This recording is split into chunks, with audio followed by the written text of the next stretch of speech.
नमस्कार साथियों, मैं चितरंजन तिवारी आप सबका इंजीनियर कुणाल तिवारी क्लासेज अलवर के यूट्यूब चैनल पर हार्दिक स्वागत करता हूं, अभिनंदन करता हूं। मित्रों, हम पढ़ रहे थे राजस्थान के भूगोल में राजस्थान का सामान्य परिचय।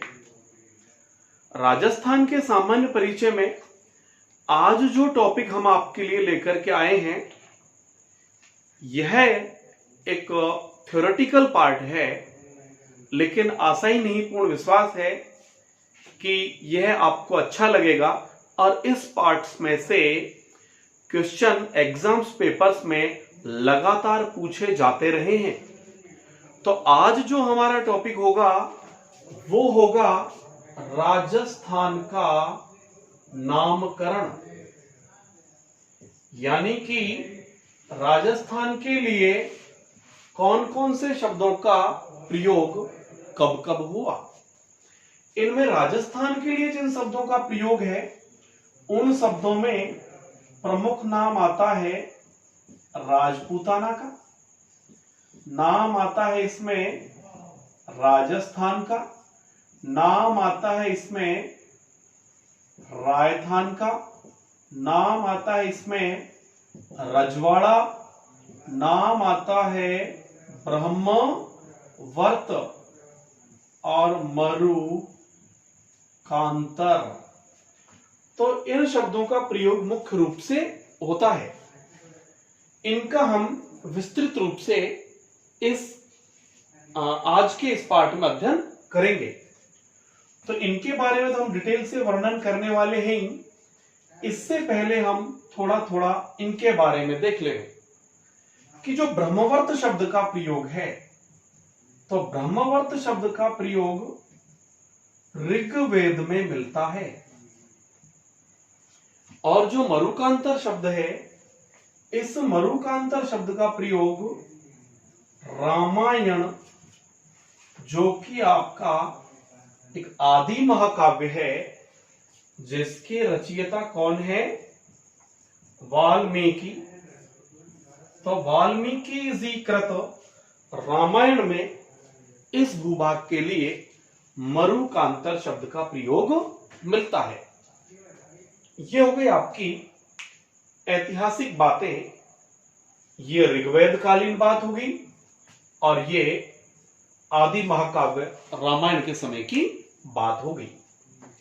अब हम बात करते हैं सबसे पहले राजपूताना के बारे में।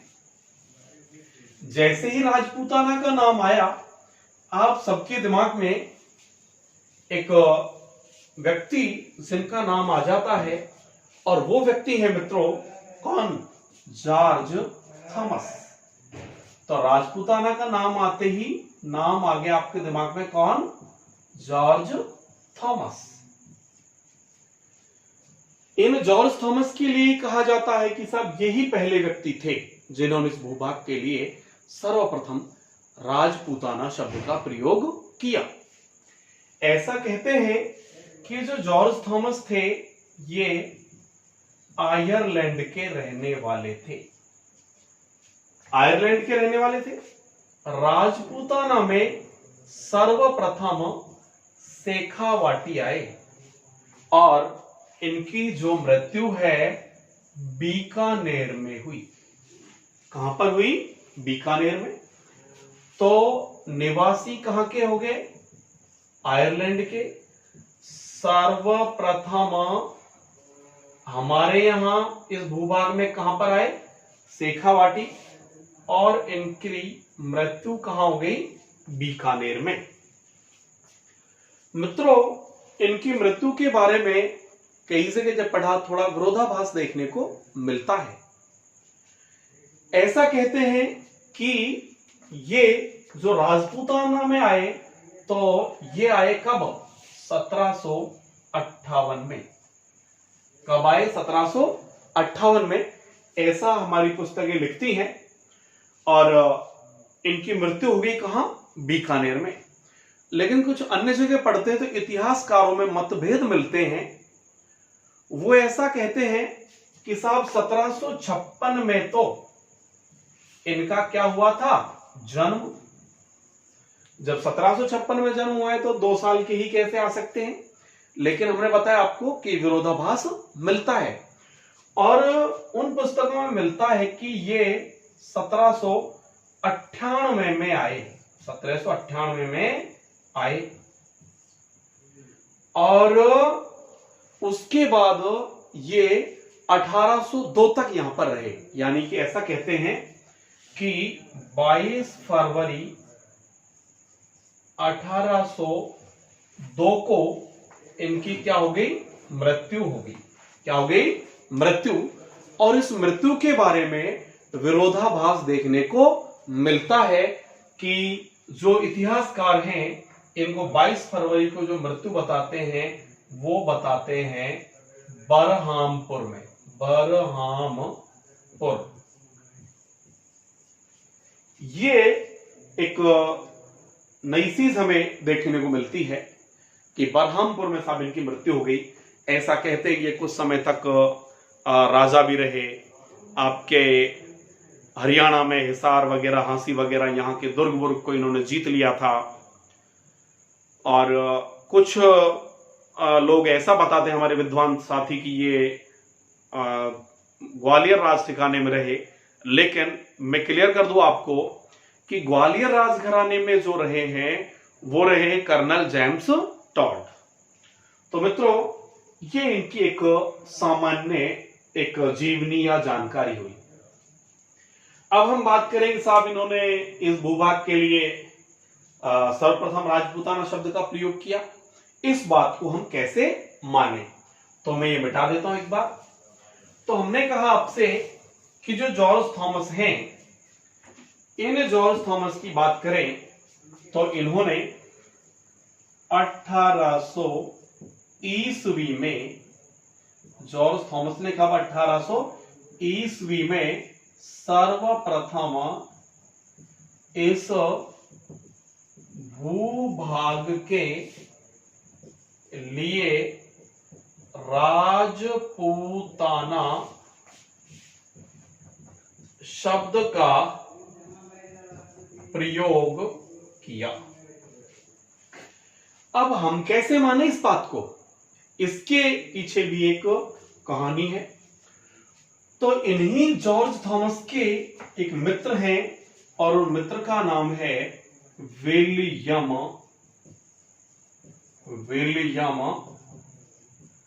फ्रैंकलिन। क्या है इनके मित्र का नाम, विलियम फ्रैंकलिन। और विलियम फ्रैंकलिन भी राजपूताना आते हैं। और विलियम फ्रैंकलिन इनके फ्रेंड हैं, दोस्त हैं, तो आपस में मुलाकात भी हो जाती है। जब मुलाकात होती रहती है, दोस्त हैं, सारी चीजें हैं, तो विलियम फ्रैंकलिन को इनकी यानी कि जॉर्ज थॉमस की क्या डायरी हाथ लग जाती है। विलियम फ्रैंकलिन को जॉर्ज थॉमस की क्या हाथ लग जाती है, डायरी। और इस डायरी में इनके अनछुए पहलू, सब चीजों के बारे में जानकारी मिलती है। और ये इस डायरी में इनकी बातों को पढ़ करके इनसे और भी ज्यादा प्रभावित हो जाते हैं। जब ये इनसे प्रभावित हो जाते हैं तो फिर ये इनकी एक जीवनी लिखते हैं, ऐसा कह लीजिए, या एक पुस्तक लिखते हैं। और विलियम फ्रैंकलिन जो पुस्तक लिखते हैं उस पुस्तक का नाम है मिलिट्री, पुस्तक का नाम हो गया military memoirs of mister George Thomas. तो military memoirs of mister George Thomas, क्योंकि ये एक सैनिक अधिकारी थे, सैनिक रंगरूट सिपाही बतौर थे, अधिकारी हो गए। तो मिलिट्री जो इनकी शासन के समय की जो यादें हैं जॉर्ज थॉमस की, उनके बारे में ये लिखते हैं। क्योंकि जॉर्ज थॉमस अपनी संपूर्ण जीवनी लिखते हैं और जीवनी में वो देखते हैं कि साहब डायरी में लिखते हैं कि किस समय क्या क्या घटनाएं घटित हुई। तो इसी समय जॉर्ज थॉमस की इस डायरी में उन्होंने इस भूभाग के लिए राजपूताना शब्द का प्रयोग किया। तो कब कर दिया ये कर दिया कब? 1800 ईस्वी में। लेकिन पता नहीं चल पाया अभी ये चीज सार्वजनिक कब होती है, इस चीज की नॉलेज सब लोगों को कब होती है, या सार्वजनिक कब होती है नॉलेज? ये जब सार्वजनिक होती है कि जब 1805 में विलियम फ्रैंकलिन पुस्तक लिखते हैं military memoirs of mister George Thomas, और ये क्लियर करते हैं कि मेरी नजर में तो मेरा मित्र जॉर्ज थॉमस ही पहला ऐसा व्यक्ति है जिन्होंने सर्वप्रथम इस भूभाग के लिए, यानी कि जिसे वर्तमान में हम राजस्थान कहते हैं, राजपूताना शब्द का प्रयोग किया। तो ये इस बात के प्रमाण है कि राजपूताना शब्द का प्रयोग सबसे पहले जॉर्ज थॉमस ने 1800 ईस्वी में किया।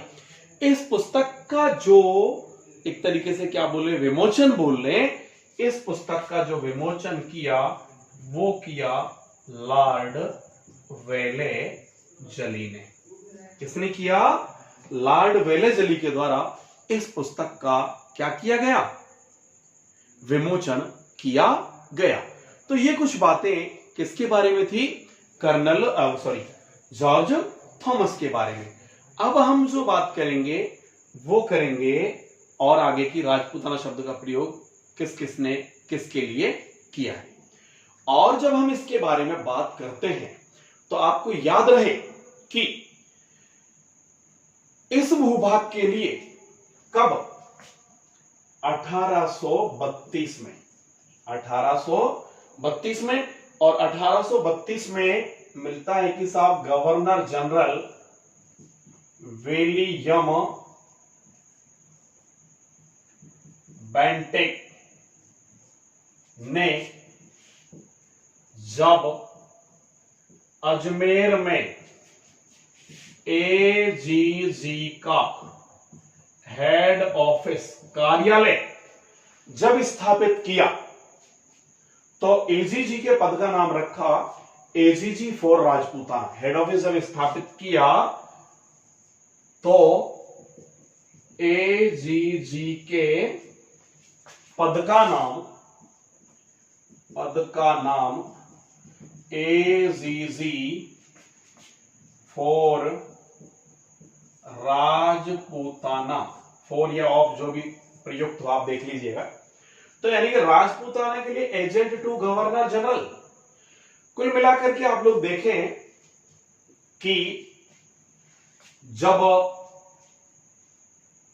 मराठा और पिंडारी जो हैं इनकी लूटपाट से परेशान होकर के जो रियासती राजा हैं इन्होंने ईस्ट इंडिया कंपनी से जब समझौता करने की सोची, तब जाकर के ईस्ट इंडिया कंपनी ने कहा कि हम रक्षा तो तुम्हारी कर लेंगे लेकिन व्यवस्थाएं हमारे तरीके से रहेंगी।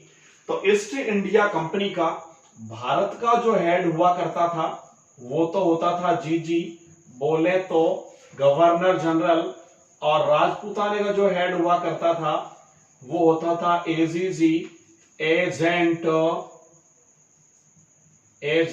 To governor general. और रियासतों में भी जो हेड हुआ करते थे वो हुआ करते थे पीए, और पीए बोले तो पॉलिटिकल एजेंट या रेजिडेंट। और बहुत इंपॉर्टेंट क्वेश्चन आता है कि हमारे भारत में सबसे पहले रेजिडेंट बनकर के कौन आए? आप इसे ढूंढेंगे और कमेंट बॉक्स में मुझे बताएंगे। तो आपको समझ में आ गया कि ये ईस्ट इंडिया कंपनी की शासन व्यवस्था है। और स्थिति वही है कि आज जिस तरीके से राष्ट्रपति जी की स्थिति है वो स्थिति गवर्नर जनरल की, भारत के हेड है, और आज जो राज्यपालों की स्थिति है वो एजीजी की स्थिति है क्योंकि स्टेट के हेड है। और आज जिस तरीके से आप बात करें साहब अपने जिलों में डीएम साहब होते हैं, इनकी जैसी स्थिति कलेक्टर साहब की, ऐसी पॉलिटिकल एजेंट, ये सरकारी सिस्टम रहेगा। और जो राजा हैं वो शासन करते रहेंगे, क्योंकि पॉलिटिकल एजेंट की स्थापना का मुख्य उद्देश्य क्या था कि रियासती जो राजाओं हैं, तो रियासती राजाओं और एजीजी के मध्य संबंध स्थापित करना, इनके बीच एक तरीके से अपन बोलते हैं इंटरेक्शन करना, कि आपस में कोई प्रॉब्लम है उसके लिए बैठे यहां पर, तो बीच की क्या होगी कड़ी, क्योंकि अंग्रेज लोगों ने यही तो कहा कि रियासती राजा आपको अच्छे शासन करना नहीं आता, तभी तो ये मराठा और पिंडारी आते हैं, आपको पीटते लूटते और चले जाते हैं। तो इन्होंने यहां शासन व्यवस्था को सुनियंत्रित तरीके से चलाने के लिए इनकी स्थापना कर ली। खैर, इसकी चर्चा हम 1857 की क्रांति जब पढ़ेंगे बहुत डिटेल से करेंगे, आपको समझाने के लिए इतना आवश्यक था। तो पद का नाम रख दिया क्या, एजीजी फॉर राजपूताना, यानी कि हम बात कर रहे हैं किसकी, राजपूताना शब्द के प्रयोग की, राजपूताना शब्द के महत्व की। फिर बात करते हैं और आगे की, तो नेक्स्ट बात कि जब अखिल भारतीय देशी राज्य लोक परिषद, जब अखिल भारतीय देशी राज्य लोक परिषद ने अपनी प्रांतीय इकाई का जब गठन किया, तो इसका नाम रखा राजपूताना प्रांतीय महासभा। तो जब अखिल भारतीय देशी राज्य लोक परिषद ने प्रांतीय इकाई का गठन किया, तो नाम क्या रखा, राजपूताना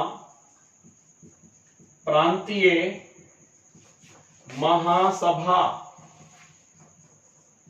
अपना मूल काम है क्या, कि कौन से शब्द पर स्ट्रेस चल रहा है, राजपूताना। तो इस समय भी इस भूभाग के लिए साहब राजपूताना शब्द पर जोर है। तो हमने कहा कि विलियम बेंटिक की बात हुई, तो ये बात है क्या सही मायने में कि ईस्ट इंडिया कंपनी के शासनकाल में या ब्रिटिश शासनकाल में या मध्यकाल में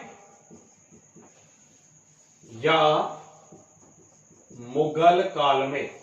अब ये सारी चीजें या तो नहीं है, क्योंकि आप जानते हो कि जब आप मिडाइवल हिस्ट्री पढ़ते हो तो मध्यकाल का एक पार्ट है क्या, मुगल काल, पता है आपको।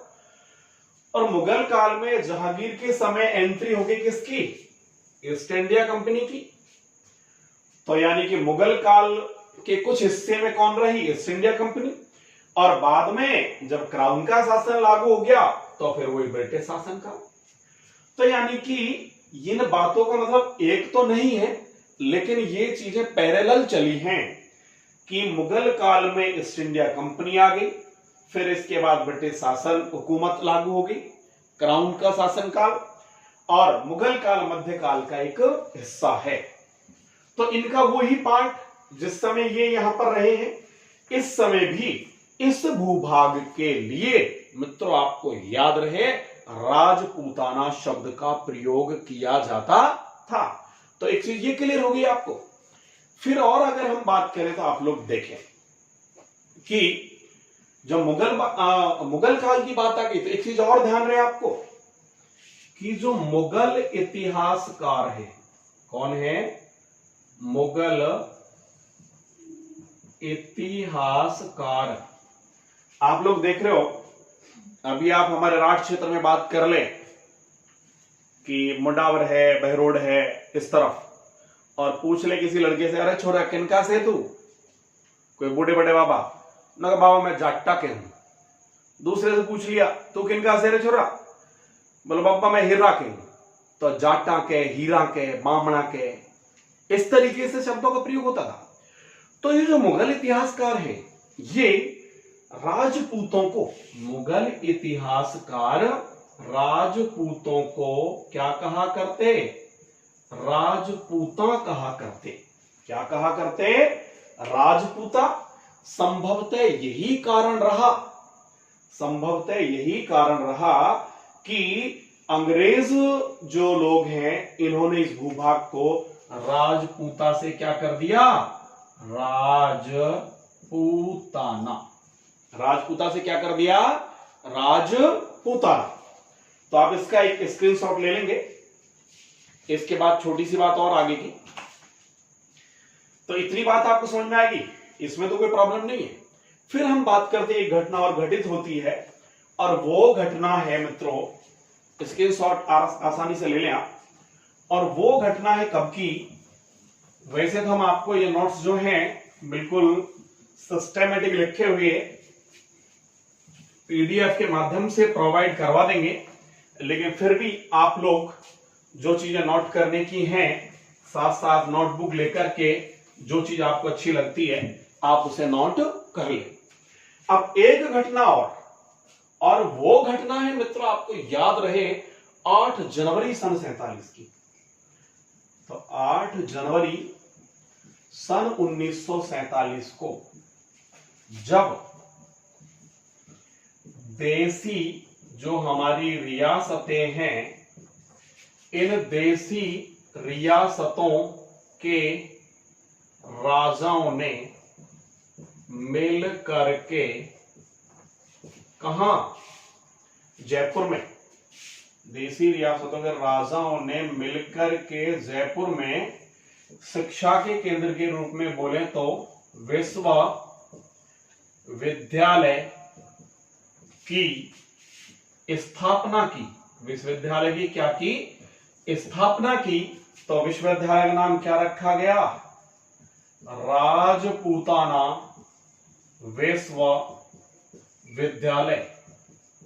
क्या नाम रखा गया, राजपूताना विश्वविद्यालय, यूनिवर्सिटी ऑफ राजपूताना।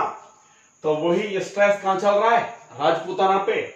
और इसी राजपूताना विश्वविद्यालय का नाम वर्तमान में क्या है, राजस्थान विश्वविद्यालय, राजस्थान विश्वविद्यालय। और यह नाम परिवर्तित कर राजस्थान विश्वविद्यालय किया गया 1956 में। इंपॉर्टेंट क्वेश्चन है, यह टीचर के एग्जाम में पूछा था 2008 वाले में, जो संस्कृत शिक्षा विभाग ने लिया था उस टाइम। तो आपको याद रहे ये जो कुछ बातें हैं ये किसके बारे में है, राजपूताना के बारे में है। इतनी चीज आपको क्लियर होनी चाहिए। इसके बाद हम बात करेंगे नेक्स्ट, और वो बात होगी कौन से शब्द की, राजस्थान शब्द की। ये मैं बता देता हूं। देखो जब राजस्थान शब्द की बात करें तो प्रश्न यही आता है आप सबसे पहले कि सब राजस्थान शब्द का प्रयोग सबसे पहले किसने किया। और आपके दिमाग में कुछ चल रहा है, बहुत सारे लोग ऐसे हैं आप में से जिनके दिमाग में फोटो भी अगर देखी है तो एक भाई कैप हेड लगा रखे हो गोल वाली, और सब लंबी लंबी दाढ़ी वाले कोट पहने हुए कोई व्यक्ति, बोले तो कौन, कॉलोनेल लेफ्टिनेंट जेम्स टॉड, बोले तो कर्नल जेम्स टॉड। ये विचार आया आपके मन में कि ये व्यक्ति वो हैं जिन्होंने इस भूभाग के लिए राजस्थान शब्द का प्रयोग किया। निश्चित रूप से इनका लेना देना तो है, लेकिन इसमें भी काफी सारी प्रॉब्लम्स हैं कि किसने कब कैसे प्रयोग किया है। तो आप लोग देखें, नेक्स्ट हम जो पढ़ रहे हैं वो पढ़ रहे हैं इस भूभाग के लिए कौन से शब्द के बारे में, राजस्थान। राजस्थान शब्द की जब हम बात करते हैं तो राजस्थान शब्द के प्रयोग के लिए बहुत सारी बातें हमें मिलती हैं। और पहली बात है कि 625 ईस्वी, 625 ईस्वी, इसी को विक्रम संवत में बदलें तो विक्रम संवत 682, और इसी को शक संवत में बदले तो साके 547। आपके लिए इसके लिए मैं वीडियो बनाऊंगा नेक्स्ट टाइम, तो आप इसमें देखें। बनाने के लिए बस कोई खास बात है नहीं इसमें, बहुत ज्यादा स्थिति, फिर भी चलो चलता चलता सफन देख लें थोड़ा सा इसको, नहीं आपको ये प्रॉब्लम करता रहेगा।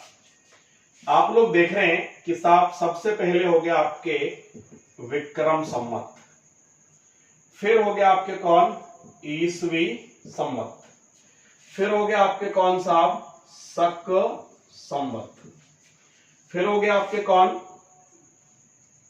गुप्त संवत। फिर हो गया आपके कौन, हर्ष संवत। और फिर हो गया आपके कौन, हिजरी संवत। ये कुछ बात कर ही लेते हो, थोड़ी थोड़ी सी बात कि हमने कहा कि ये 0 शुरुआत की बात करें, इससे पहले की जो स्थिति है वो कहलाती है बीसी। बीसी बिफोर क्राइस्ट, बोले तो ईसा पूर्व। क्या कहलाती है, ईसा पूर्व। और 57 ईसा पूर्व आप लोगों को याद रहे विक्रम संवत की शुरुआत हुई। इसके बाद की जो घटनाएं हैं वो कहलाती हैं एडी, एनो डोमिनी, या जिसे अपन डायरेक्ट ईसवी बोल देते हैं। तो ईसवी संवत के 78 वर्ष बाद यानी 78 ईस्वी को शक संवत की शुरुआत हुई। 319 ईस्वी को विक्रम संवत की शुरुआत हुई। 606 ईस्वी को हर्ष संवत की शुरुआत हुई।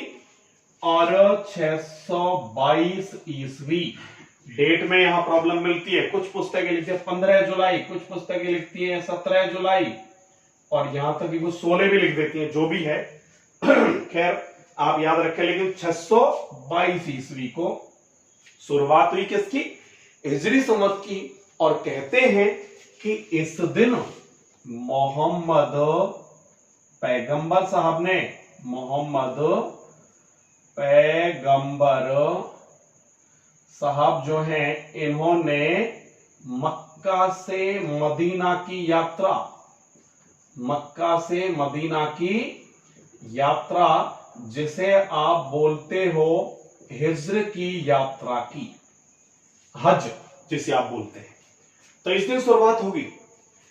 हर्ष संवत की शुरुआत की जब हम बात करते हैं तो इसकी जो शुरुआत है ये पुष्यभूति वर्धन वंश के, पुष्यभूति वर्धन वंश के किसने की, हर्षवर्धन ने। ये चीज आप क्लियर हो जाए। गुप्त संवत की जब शुरुआत की बात करें हम तो ये किसने की, गुप्त वंश के चंद्रगुप्त प्रथम ने। तो इसकी शुरुआत की है किसने, गुप्त वंश के चंद्रगुप्त फर्स्ट ने। और जो आपके शक संवत है इसकी शुरुआत आपको याद रहे कुषाण वंश के कनिष्क ने, कनिष्क ने। और ईसवी संवत की बात करें तो जर्मनी के चार्ल्स थर्ड ने। और यहां करके प्रॉब्लम आ जाती है, यहां तक कि आपको याद रहे कि जैसा अपना जो ये कौन सा संवत है, शक संवत है, शक संवत के बारे में कनिष्क का ही मामला प्रमाणिक माना जाता है यहां। जबकि एक इतिहासकार हुए बुधिया, और बुधिया ने कहा कि उज्जैनी जो है इसके क्षत्रप थे चेस्टन। कहां के, उज्जैनी, उज्जैनी के क्षत्रप, क्षत्रप बोले तो शासक कौन थे, चेस्टन।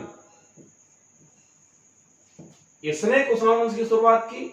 लेकिन ये किसका मत है, बुधिया, बुधिया नामक या बुधवा, बुधिया नहीं बुधवा है शायद इसमें, बुधिया है बुधवा है, बुधवा है, बुधवा, बुधवा, चलो जो भी मिले ठीक है। बाकी बुधवा नामक इतिहासकार ने बताया कि उज्जैन के क्षत्रप चेस्टन ने की। विक्रम संवत के बारे में बड़ी प्रॉब्लम मिलती है, कुछ पुस्तकें लिखती हैं कि साहब नेपाल के लिच्छवी राजा थे जिनको हम बोलते हैं क्या, लिच्छवी राजा विक्रमादित्य। लिच्छवी राजा कौन थे, विक्रमादित्य। उन्होंने इसकी शुरुआत की, विक्रम संवत की। और उन्होंने जब विक्रम संवत की शुरुआत की तो अपनी संपूर्ण जो प्रजा है उसका ऋण चुका करके, स्वयं ने जो भी ऋण था, क्योंकि ऐसा बोलते कि सब नई चीज की या नए संवत की शुरुआत की जा रही है तो कम से कम प्रजा का ऋण चुकाया जाए। ये वही विक्रमादित्य हैं जिन्हें धर्मपाल या भूमि वर्मा भी कहा जाता था। और आपने नाम सुने वो सिंहासन बत्तीसा विक्रम बेताल, वहीं से कुछ लेना देना इनका है कि ये राजा भर्तरी के भाई विक्रम ने चलाया। तो बहुत सारी बातें इसके बारे में, विक्रम संवत के बारे में मिलती है। खैर, इन चीजों को आप भारत के इतिहास में डिटेल से पढ़ेंगे, लेकिन फिर भी आपको इतना याद होना चाहिए। आप इसका स्क्रीनशॉट ले लेंगे, चाहे तो मैं लिख दूं कि ये राजा विक्रमादित्य कौन है? राजा विक्रमादित्य, इनके शासनकाल में। पता चल गया आपको, सारी चीजें मैंने बोल दिया है। आप इसका स्क्रीनशॉट ले लेंगे। अपना मुख्य उद्देश्य इतना सा था इसमें से कि साहब ईसा से पूर्व की घटनाएं बीसी और बाद की घटनाएं एडी, अर्थात जब ये 0 है यानी कि ईसवी है और ये क्या है? शक संवत है। और ये क्या है? दोबारा लिख देता हूं, दिख नहीं रहा आप लोगों को। आप लोग देख लें। चलो स्क्रीनशॉट आपने ले लिया होगा, मैं मिटा दूं इसको। हाँ, एक चीज और देख लें आप। वर्तमान में गुप्त सम्मत और हर्त सम्मत प्रचलित नहीं है, प्रचलित नहीं है। अब आप देखें, तीनों की थोड़ी सी अपन बात करना चाह रहे हैं। तीनों की जो अपन बात कर रहे हैं वो आप लोग देख लें कि स्थिति क्या है। स्थिति है कि आपको क्लियर हो जाए पोजीशन, कि ये देख लें आप, ये हो गया आपके ईसवी सम्मत और ये हो गया आपके विक्रम सम्मत और ये हो गया आपके शक सम्मत। इसमें जब आप स्थिति देखेंगे कि जब ईसवी सम्मत की बात करें तो ईसवी सम्मत से 77 साल बड़ा है कौन? विक्रम सम्मत। यानी कि ईसवी सम्मत से विक्रम सम्मत पे जाना है तो प्लस क्या करना पड़ेगा? 57, क्योंकि आपको पता है बहुत अच्छे से कि ईसवी सम्मत से विक्रम सम्मत 57 साल बड़ा है। विक्रम सम्मत का जन्म ईसवी सम्मत से 57 वर्ष पूर्व हुआ है। यानी कि जब ईसवी सम्मत 100 साल का हो गया तो विक्रम सम्मत हो गया 157 का। समझ रहे आप? और जो शक सम्मत है इसके जो जन्म हुआ है ये ईसवी सम्मत के 78 साल बाद हुआ है। यानी कि ईसवी सम्मत से जब हमें आना है शक सम्मत पर, माइनस क्या करेंगे? 78, और शक सम्मत से ईसवी सम्मत पर जाना है तो प्लस क्या करेंगे? 78। वही बात है, क्योंकि शक सम्मत से 78 साल बड़ा ईसवी सम्मत। जब शक सम्मत दिया हुआ है ईसवी सम्मत निकालना है तो प्लस 78, और ईसवी सम्मत दिया हुआ है शक सम्मत निकालना है तो माइनस 78। ईसवी सम्मत से विक्रम सम्मत पर जाने के लिए 57, और यही ठीक कंडीशन विपरीत विक्रम सम्मत से जब ईसवी सम्मत निकालना है चूंकि छोटा है तो माइनस 57, और डायरेक्ट शक सम्मत से विक्रम सम्मत पे जाना है तो दोनों को जोड़ दो, 78 और 57, 135। कितना हो गया? 135। तो इस तरीके से कुछ अपन देखते हैं कि वर्तमान में ईसवी सम्मत चल रहा है कितना? 2020, और विक्रम सम्मत क्या हो गया कि 57 जोड़ना है साहब, तो 57 जोड़ दो, तो ये हो गए साहब आपके 7 और 5 और 2 भी 7, और ये 20 के 20। तो विक्रम सम्मत वर्तमान में कितना हो गया? क्लियर हो जाए पोजीशन आपको? 2077, ईसवी सम्मत 2020, और जब शक सम्मत निकालना है तो माइनस क्या करना पड़ेगा? 78। तो माइनस 78 करेंगे तो आप लोग देख ले कितने हो गए? 2, और 12 में से 8 गए तो कितने हो गए साहब? 4, और ये 9 और ये 1। शक सम्मत कितना हो गया वर्तमान में? 1942। हम बात कर रहे हैं इसकी कि जब विक्रम सम्मत कितना है, सॉरी ईसवी सम्मत कितना है? 625 ईसवी, तो विक्रम सम्मत आप जोड़ लेंगे तो आ जाएगा कितना? 682, और शक सम्मत 78 घटा लेंगे तो कितना आ जाएगा? 547। तो 625 ईसवी विक्रम सम्मत 682, साके 547 की बात है। और यह क्वेश्चन बार बार पूछा गया है कि वर्तमान में साके है, बहुत इंपॉर्टेंट प्रश्न है। आरपीएससी थर्ड ग्रेड 2006-07 में पूछा गया। उसके ठीक बाद ये 2010-11 के आसपास राजस्थान पुलिस सब इंस्पेक्टर में भी पूछा गया है कि वर्तमान में साके है, तो आपके लिए कोई परेशानी नहीं है, आप निकाल लेंगे बिना किसी प्रॉब्लम के कि क्या साके है क्या नहीं है। तो आप स्थिति देखें कि साहब ये 625 ईस्वी विक्रम संवत 682 साके 547, और यहां जो कोई स्थान है ये इस समय की बात है, और ये जो स्थान है ये स्थान है सिरोही, और इस सिरोही जिले में एक जगह है बसंतगढ़, और बसंतगढ़ में एक माता का मंदिर है खीमल माता, खीमल माता, या कुछ पुस्तकें इन्हें लिख देती हैं खेमल माता, खेमल माता। तो खीमल माता या खेमल माता, ये खीमल माता ही ठीक है, एकदम राइट है, क्योंकि ये क्वेश्चन भी एक बार पूछ लिया गया है। एग्जैक्ट तो मुझे याद नहीं आ रहा, लेकिन जहां तक मुझे आ रहा है ये जो एलए से होता है, ये पशुधन सहायक वाला पेपर, इसमें इसको पूछा गया है, या फिर एग्रीकल्चर वाला यही होता है एलए से, हाँ इसी में पूछा गया। एग्रीकल्चर वाला होता है ना ये, जिसमें ये आपके पशु, हाँ यही होगा। तो खीमल माता का जो मंदिर है इसमें पाया गया है क्या, एक शिलालेख। क्या पाया गया है, शिलालेख, और उस शिलालेख को हमने बोल दिया बसंतगढ़ शिलालेख। तो सिरोही जिले के बसंतगढ़ स्थित खीमल माता या खेमल माता के मंदिर में पाए गए शिलालेख, जिसे बसंतगढ़ शिलालेख कहते हैं, जो शिलालेख चावड़ा वंश या चावंडा वंश के नरेश हैं, और उनका नाम है, शासक का नाम वर्मलात। इन वर्मलात के शासन काल का है।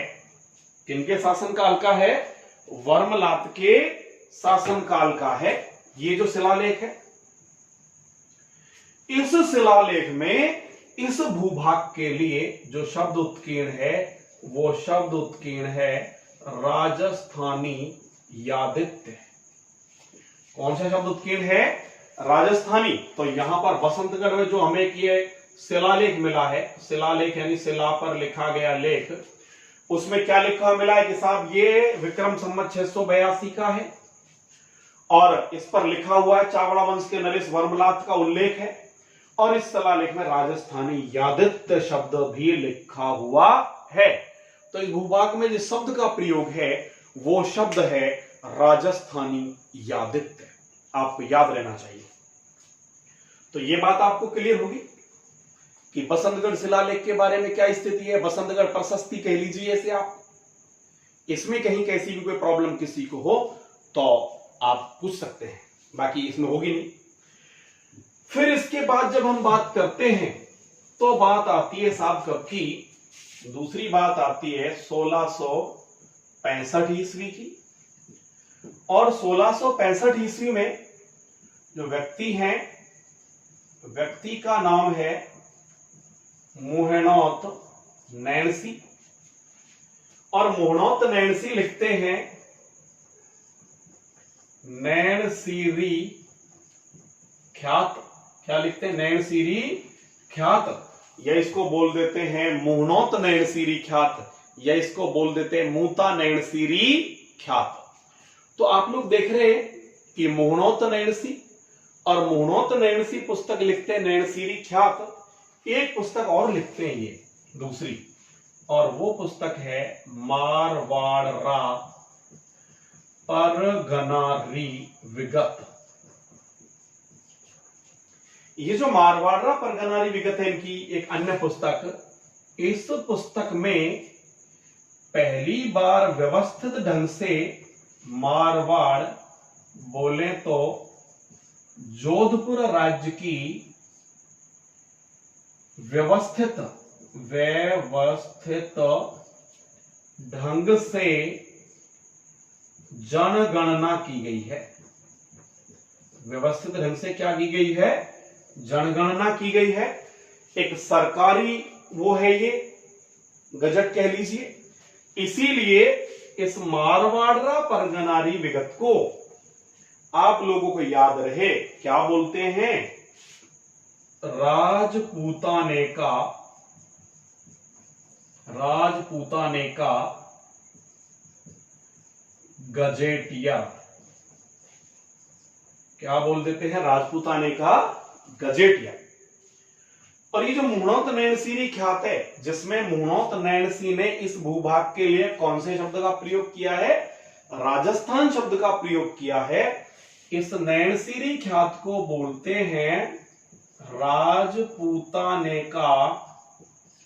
बिल्कुल गलत सोच रहे काफी लोग आप में से, अबुल फजल नहीं, प्रथम ऐतिहासिक ग्रंथ। क्या बोलते हैं? राजपूताने का प्रथम ऐतिहासिक ग्रंथ। और जो मुहणोत नैणसी हैं, इन्हें हम बोलते हैं राजपूताने का अबुल फजल। क्या बोलते हैं? राजपूताने का अबुल फजल। और इनको राजपूताने का अबुल फजल किसने कहा? इतिहासकार मुंशी देवी प्रसाद ने। तो आप लोगों को याद रहे कि जो मुहणोत नैणसी हैं, इनको राजपूताने के अबुल फजल की संज्ञा किसने दी? इतिहासकार मुंशी देवी प्रसाद ने। और ये जो इतिहासकार मुंशी देवी प्रसाद हैं, इनके बारे में बात करें तो कभी डिटेल से फिर देखेंगे क्या है क्या नहीं है, लेकिन इतना आपको याद होना चाहिए। यहां तक कोई प्रॉब्लम किसी को हो तो आप मुझे बता दें। तो ये चीज हो गई कि राजस्थान शब्द का प्रयोग सबसे पहले था इसमें बसंतगढ़ शिलालेख में, दूसरा मुहणोत नैणसी की नैणसीरी ख्यात में, और फिर तीसरी जो बात आती है वो आती है 1829 की कर्नल जेम्स टॉड की। किसके आते हैं? Colonel James Tod. तो कर्नल जेम्स टॉड के बारे में थोड़ा सा आप लोग सुन लें, या फिर इसको हल्का सा रिपीट देख लेते हैं कि हमने शुरुआत से बात की, कब कब क्या क्या स्थिति, इन सब के बारे में बात हो गई कि बसंतगढ़ शिलालेख की बात हो गई, आपको याद रहे कि अखिल भारतीय देश राजलोक परिषद की बात हो गई, आपके और भी बहुत सारी बात है। एक चीज और, हालांकि इसको मुझे बाद में बताना चाहिए, लेकिन क्या पता बाद में दिमाग में नहीं आए, कि कर्नल जेम्स टॉड की बात तो हम करेंगे ही, लेकिन यह बात हम नेक्स्ट वीडियो में कर लेंगे, क्योंकि फिर थोड़ा बड़ा हो जाएगा वीडियो। लेकिन क्या पता वो बात मैं भूल जाऊं कि इस भूभाग के लिए 1917 में, इसी भूभाग के लिए कब? 1900, ऊपर लिख दूं, चलो यही लिख देता हूं, इस भूभाग के लिए 1917 में किसने? नाम सुना आपने, खूब डिटेल से पढ़ेंगे, बिजौलिया किसान आंदोलन। और बिजौलिया किसान आंदोलन के जनक कहलाते कौन? विजय सिंह पथिक। वही विजय सिंह पथिक जिनका मूल नाम क्या था? भूप सिंह, जिनकी माता का नाम कमल कंवर, पिता का नाम हमीर सिंह गुर्जर। तो ये विजय सिंह, जिनका जन्म उत्तर प्रदेश के बुलंदशहर के गुठावली गांव में, इन विजय सिंह पथिक के जब किसान आंदोलनों के समय जो लोकगीत गाए जाते थे, क्या गाए जाते थे? लोकगीत। इन लोकगीतों में आपको याद रहे, इस भूभाग के लिए राजस्थान शब्द का प्रयोग है। कौन से शब्द का प्रयोग है? राजस्थान शब्द का। तो ये चीज भी आपको याद रहे कि 1917 में बिजौलिया किसान आंदोलन के जनक विजय सिंह पथिक ने लोकगीतों में इस भूभाग के लिए राजस्थान शब्द का प्रयोग हुआ है, या लोकगीतों में राजस्थान शब्द का प्रयोग किया गया है। अब जो नेक्स्ट वीडियो बनेगी बच्चों, उसमें हम बहुत अच्छे से कर्नल जेम्स टॉड के बारे में बात करने वाले हैं। बहुत अच्छे से कर्नल जेम्स टॉड की पुस्तकों के बारे में बात करने वाले हैं। तो आप लोगों नेक्स्ट वीडियो जरूर देखें, बहुत सारी आपको इंटरेस्टिंग और नई बातें उसमें देखने को मिलेंगी। आप लोगों को यदि हमारी ये चीजें पसंद आ रही हैं तो हमारे चैनल को लाइक और सब्सक्राइब करें, और हमारी वीडियो को देखने के लिए आपको बहुत बहुत धन्यवाद। जय हिंद मित्रों, वंदे मातरम।